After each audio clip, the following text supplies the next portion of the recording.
Once, upon a midnight dreary, while I pondered, weak and weary, over many a quaint and curious volume of forgotten lore, while I nodded, nearly napping, suddenly there came a tapping, as of someone gently rapping at my chamber door. "'Tis some visitor," I muttered, tapping at my chamber door. "Only this, and nothing more." Distinctly I remember it was in the bleak December that each separate dying ember wrought its ghost upon the floor. Eagerly I wished the morrow. Vainly I had sought to borrow from my book's surcease of sorrow for the lost Lenore, for the rare and radiant maiden whom the angels name Lenore. Name was here forevermore. And the silken, sad, uncertain rustling of each purple curtain thrilled me, filled me with fantastic terrors never felt before. So that now, to still the beating of my heart, I stood repeating, "'Tis some visitor entreating entrance in my chamber door, some late visitor entreating entrance to my chamber door. This it is, and nothing more." Presently my soul grew stronger, hesitating then no longer. "Sir," said I, "or madam, truly your forgiveness I implore. But the fact is I was napping, and so gently you came rapping, and so faintly you came tapping at my chamber door, that I scarce was sure I heard you." Here I opened wide the door, but darkness there and nothing more. Deep into that darkness peering, long I stood there wondering, fearing, doubting, dreaming dreams no mortal ever dared to dream before. But the silence was unbroken, and the stillness gave no token. And the only word there spoken was the whispered word, "Lenore." This I whispered, and an echo murmured back the word, "Lenore." Merely this and nothing more. Back in the chamber turning, all my soul within me burning.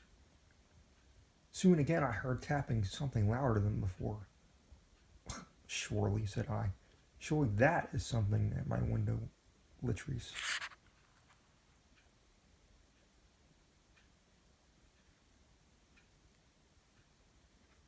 "Let me see then, what thereat is, and this mystery explore. Let my heart be still a moment, and this mystery explore. 'Tis the wind and nothing more." Open here I flung the shutter, when, with many a flirt and flutter, in there stepped a stately raven of the saintly days of yore. Not the least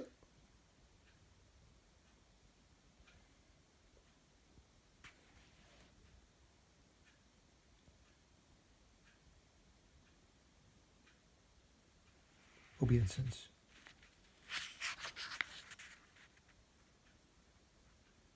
Made he.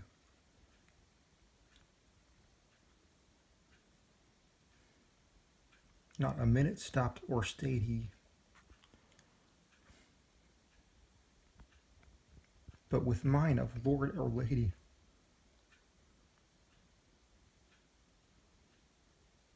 perched above my chamber door, perched upon a bust of Pallas just above my chamber door, perched and sat, and nothing more.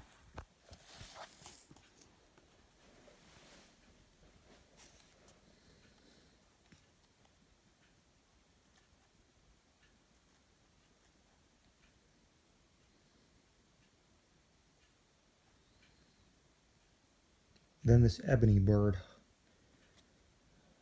beguiling my sad fancy into smiling, by the grave and stern decorum of the countenance it wore, though thy crest be shorn and shaven, thou, I said, art sure no craven.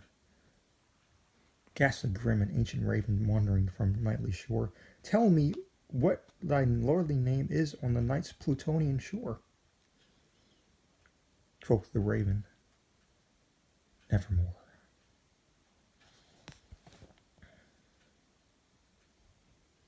Much I marvelled this ungainly fowl to hear discourse so plainly, though its answer little meaning, little relevancy bore. For we cannot help agreeing that no living human being ever yet was blessed with seeing bird above his chamber door, bird or beast upon the sculptured bust above his chamber door, with such a name as nevermore.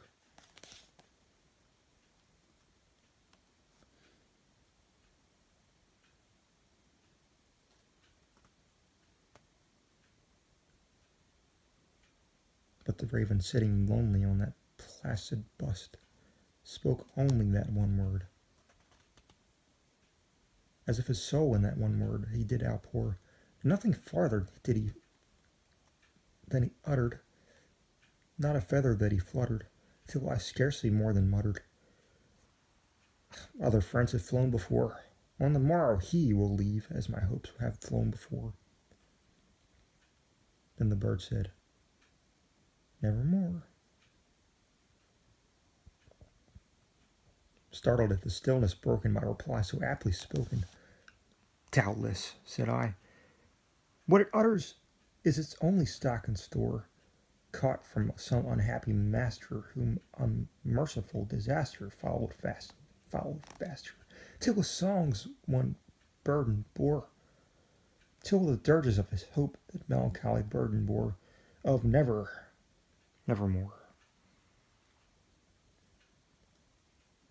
But the raven still beguiling all my sad soul into smiling, straight I wheeled a cushioned seat in front of the bird and bust and door.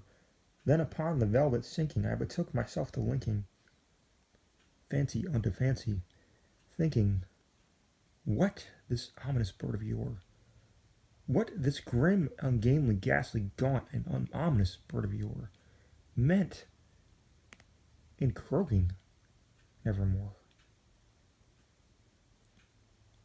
This I sat engaged in guessing, but no syllable expressing to the fowl whose fiery eyes now burned into my bosom's core.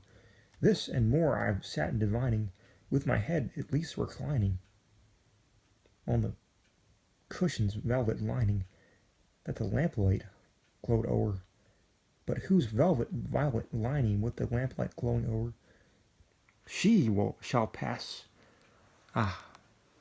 nevermore.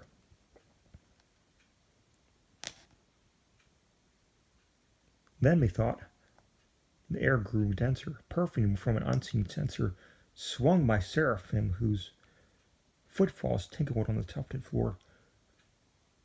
Wretch, I cried, thy God hath lent thee, by these angels he hath sent thee respite and nepenthe from thy memories of Lenore. Quaff this kind nepenthe, and forget thee this lost Lenore. Quoth the raven, nevermore.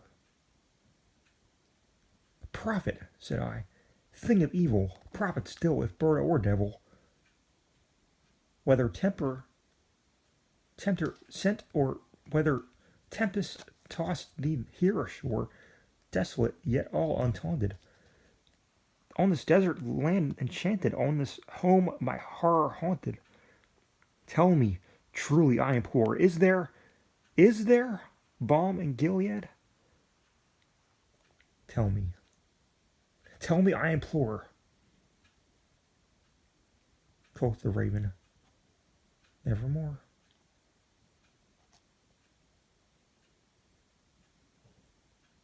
Prophet, said I, thing of evil, prophet still if bird or devil, by that heaven that bends above us, by that God we both adore. Tell this soul with sorrow laden if within the distant Aidenn it shall clasp a sainted maiden whom the angels name Lenore, clasp a rare and radiant maiden whom the angels name Lenore. Quoth the raven, nevermore.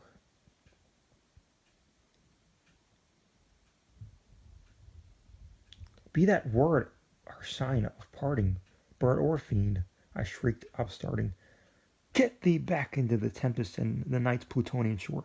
Leave no plume as a token of that lie that thy soul hath spoken.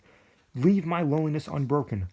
Quit the bust above my door. Take thy beak from out my heart, and take thy form from off my door. Quoth the raven, nevermore. And the raven, never flitting, still is sitting